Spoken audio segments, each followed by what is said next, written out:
Hi and good morning. Today is the 3rd of August 2017, and I want to shift the focus a little bit to what I've been doing. And because I normally talk about the spices of life, I do talk about spiritual things a lot, but today I want to concentrate on the intellect.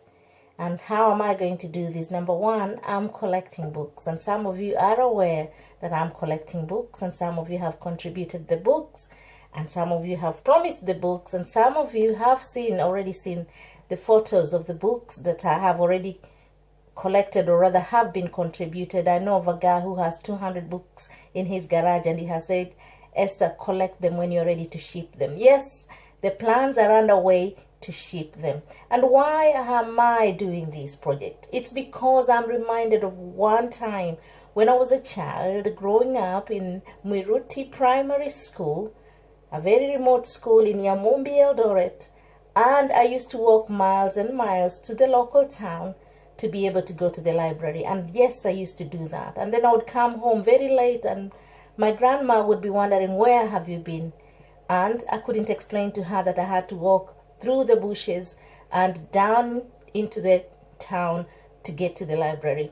Now, 30 years later, this school has kind of progressed on. They have better buildings. The kids are wearing shoes. We never used to. But one thing they don't have is a library. When I last went there, Mary's lunches, you know, the girl from Scotland who gives primary schools food, at least she is there, and children are able to get food for free. At least they're being able to have some food. I never used to have lunches when I was in that primary school. Most of the lunches I went hungry. One, because I couldn't prepare the food in the morning, and the other reason is because I didn't have the food. But that has been sorted. So the other food now they need is the food, the intellectual food. And what I mean with this is the government supplies textbooks, but they don't supply other creative writing or other creative readings. So we can join in and give any book that you have, crosswords, cookery books, any book that you could contribute, any book that is lying in your house and you're not using it, any book that is ready for recycle.